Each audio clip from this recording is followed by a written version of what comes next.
So Ben and I are going to cover catastrophic risk modeling. Ben, over to you. Hello, everybody. All right. Hello, my name is Ben Havalka, and I am here with Geoji Paul, and we will be covering catastrophic risk modeling using FAIR. All right, and Ben and I together, we lead the risk quantification program at Express Scripts. So we really have three main goals for this talk here. It's kind of weird standing between chairs, but still.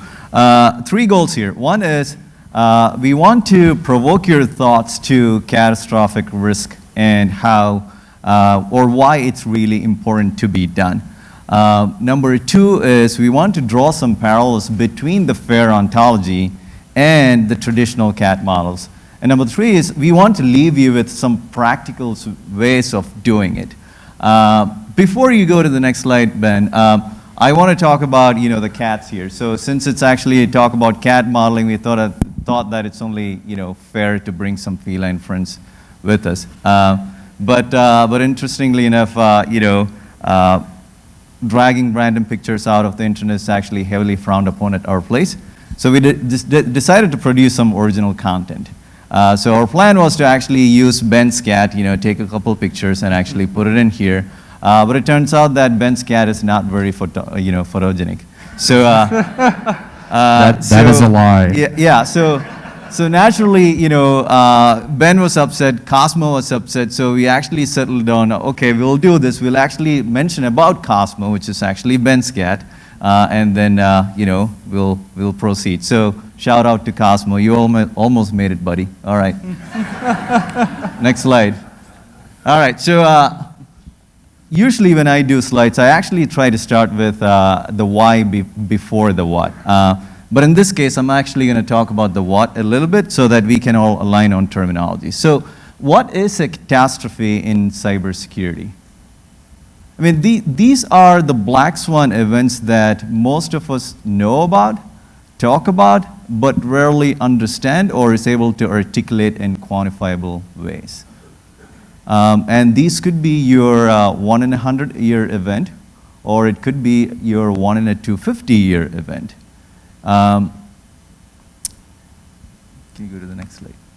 So the next question then is actually, well, one more point about the last slide. So real quick, advice on how you can actually create that catastrophic events. A good way to do it is to actually ask your leaders or ask your executives in terms of what are the outrageous events in terms of cybersecurity. Keep that word in mind, outrageous, okay? Because that's usually the best way to actually find out the catastrophes that you could potentially have. And those could be actually related to loss of all data. It could be related to loss of all data availability or the integrity of data, which could actually lead to lives being harmed or the society being harmed and things like that. So why think about catastrophes? Well, you might ask me, gee, isn't that adding to the FUD? Fear, uncertainty, and doubt. It's just going to make us more nervous and things like that. I would argue that it's actually contrary to that. I will come back to that point. But then let me talk about some interesting side effects of thinking about catastrophes. One, it will actually force you to think about what your crown jewels are. It'll actually force you to think about how much it's actually worth to you, how much it is worth to, in some cases, your adversaries. Two, it'll actually force you to count the cost of what will it cost me if I were to lose my crown jewels, and the cost of responding to those incidents. And three is actually that it'll force you to think about whether your breach readiness is actually ready for catastrophes. So it has some, real good side benefits. But then there is the million-dollar question too, which is really literally million-dollar question, which is how much should you buy insurance for? We heard earlier, if we don't know that downside risk, how do you know how much should we buy insurance for? So those are all actually good things that can come about by thinking about catastrophes. Now, going back to the question about FUD, let me just give you one practical example. So usually when I travel by myself. I would, drive to the airport parking garage, park my car, and I have this routine of actually closing my doors, locking everything, securing my key, so on and so forth. This time around, Ben was with me too, and we were deep in conversation. So naturally, I did not follow that, or I don't know if I followed that routine. So as I was actually, as we both got into the shuttle, I was frantically, trying to take the key out, trying to make sure that, the car is locked and things like that. And then, naturally, FUD started kicking in. The FUD demons was actually chasing me. But reason came to rescue. And the reason, and the rationale was that, the best case scenario is that my instincts actually helped me. I locked everything up, so there's no issue. The worst case scenario is that I did not lock my car, so somebody could actually steal the car. But the likely case scenario might be that the car door was not locked, so the light is on, so which means that when I get back, I might have to jump the car, right? Even in the worst case scenario, the car is insured for, so I've transferred that risk.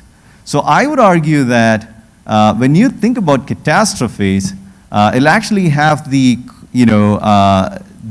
benefit of, now you know how much you could lose, and now you know that you have taken care of that by way of transferring that risk to an insurance coverage, that you will be actually in a better place.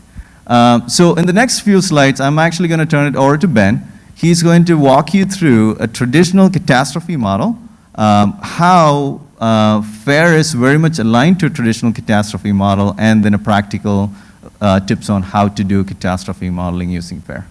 Over to you, Ben. All right, thank you.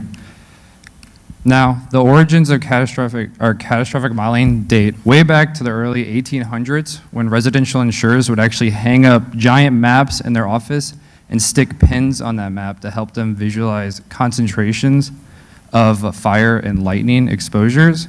And as you can more or less make out from that map there depicting seismic activity in the Middle East, we have come a long way since then. However, it wasn't until the 1980s, actually, that models similar to their contemporary counterparts started being developed. Key to creating those useful CAT models that we use today was the advent of modern seismographs for detecting ground movements and anemometers for detecting wind speeds that are now used to feed into these mathematical computer models to represent the physical characteristics of natural events. Interestingly, sophisticated and technical computer models were actually not widely accepted until Hurricane Andrew in 1992, when unforeseen and unprecedented losses caused many insurance companies to struggle to stay afloat and change catastrophic risk modeling forever. It was then that a probabilistic approach to loss analysis became the standard way for managing catastrophic risk. Now, today's CAT models will tell you the impact of events in a variety of ways, including damage done to property, the environment, impacts to the economy, and even potential lives lost. So now, I'm imagining you're curious, how do CAT models even work? What is going on to produce something like that? Well, most modern CAT models work based on 4 modules that build upon each other. The first of which is known as the exposure data module. And this module is a database of economic exposures, including property values based on their geographic location and by coverage. This is followed by the hazard module, which is a stochastic model of natural and man-made hazards. And it represents event footprints assigned to geographic locations, each assigned a frequency of occurrence and each defined in terms of severity of a hazard at a given location. Now, the output of this module would feed into what's known as the vulnerability module. That module is another stochastic module that captures the susceptibility of assets to natural hazards. This module factors in information such as construction type, like whether it's a brick building, steel, building codes at the time of development, how many stories tall those properties are, etc. And then lastly, all of this information feeds into the finance module, which takes into account policy terms and conditions to provide an assessment of the financial risk. Okay, now after all I've said thus far, you're probably asking, how are these CAT models even related to FAIR?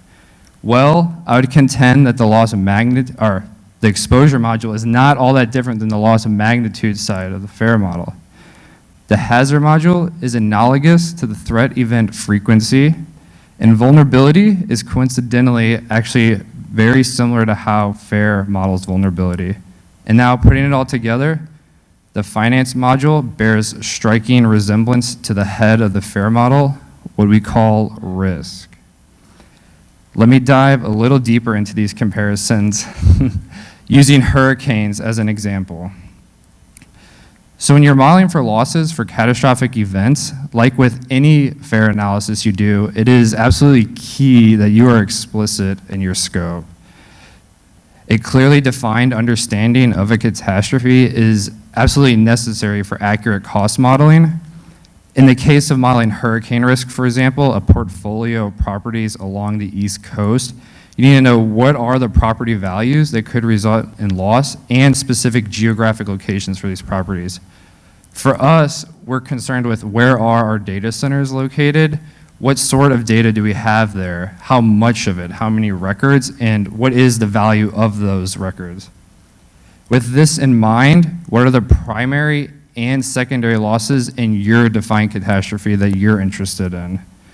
Understand that your spectrum of losses is going to be shifted to the upper end of what your company could experience, and you are almost certainly going to have modeled losses that make you feel uncomfortable when you're considering these catastrophic events. Now, the hazard module is similar to threat event frequency in that you are modeling for events that could result in catastrophe. Again, when developing the scope of your CAT analysis, think what threats could result in catastrophe for your business, and then you're going to be modeling for those threats. In modeling the hazard module for hurricane risk, it'll output the most likely locations that a hurricane is to make landfall. And if a hurricane of a given severity does make landfall, what are the effects at the geographic locations where my assets of interest are? This would include information such as maximum wind speeds, potential rainfall at the location where my assets are located. Bringing it back to technology though, in your environment, are you vulnerable to script kiddies running exploits so that they can cause chaos within your network? Do you have data that's of interest to nation-state attackers? Or is the most likely threat actor to cause chaos somewhere in the middle? Now, you may not have data this granular, however, leverage what historical data you have, but acknowledge now that that alone is not going to be sufficient. Any business with a wealth of data on catastrophes that they've experienced is surely no longer in business. So it is vital to leverage your experts' input into the likelihood of these events occurring, and in particular, calibrated experts in your company, those trained and with a proven track record of subjectively assessing odds accurately, who can take in the limited data that your company does have and extrapolate that into a reasonable spectrum of probabilities. The blue team within your InfoSec department can prove to be invaluable in this regard. Vulnerability in both CAT modeling and in FAIR addresses the question of how susceptible are your assets to threats, whether that be natural disasters or malicious attackers. CAT modelers will use what they call vulnerability curves to assess the spectrum of possible damage that can occur to properties in their portfolio based on the severity of catastrophes and mitigation factors in place for a given property. FAIR's threat capability continuum is remarkably similar. Instead of sea surface temperatures and maximum wind speeds, we have the threat capability spectrum to model. And in place for reinforced concrete and modern roofing shingles, consider your company's personal resistance strength to threats and what sort of security controls you have in place to mitigate the damage should these catastrophic events occur. All right, so thank you, Ben. To put everything together, what Ben was saying, so it's really 3 steps. One is understand what your crown jewels are, understand what hazards could be after those crown jewels, or in other words, what threats could be after them, model after those threats. And number 3 is to understand your resistance strength by way of either working at that top level and getting calibrated inputs, or if you have a wealth of data, then using that for understanding what your resistance strength is, and also to build those vulnerability curves, if you will. The last slide here, it's actually, if you have done cyber risk quantification, there's one thing that you will actually find, which is that you will be confounded with numbers, right? In the past, if you, we were all able to hide behind the high, medium, lows, but now there's numbers. What do we do with those? Well, it turns out that in, liability quantification, you would actually see much bigger numbers. So the best way to actually represent numbers is to actually use exceedance probabilities. It was actually mentioned so many times in this conference. I would heavily emphasize that this is the best way to actually show the output of a cyber insurance analysis. And also present the data in multiple different ways. One is actually not all executives intuitively understand probabilities. So in that case, you could translate probabilities to the return period. So for example, 1 in a 100-year event might be, or 1 in a 100-year is actually same as 1% probability, or 1 in a 250-year is actually same as 0.04% in probability. So you could actually use multiple different ways to actually show this. And also, I would actually recommend you to have an interactive way of showing this graph so that the executives can actually work through those lines and then understand what is the percentage chance that we will lose X amount of dollars in the next 12 months, which could also be answered by this particular loss accidents curve. The last thing that I would say is once you establish something like this, it will be an incredible asset to actually see how this curve is shifting year over year, month over month, or quarter over quarter, whatever frequency in which you can do it, because that'll actually be serving as your baseline, and then you can actually start seeing how it moves up or down based on the investments that you're making or how the threat landscape is changing. With that, we will go to the last slide and let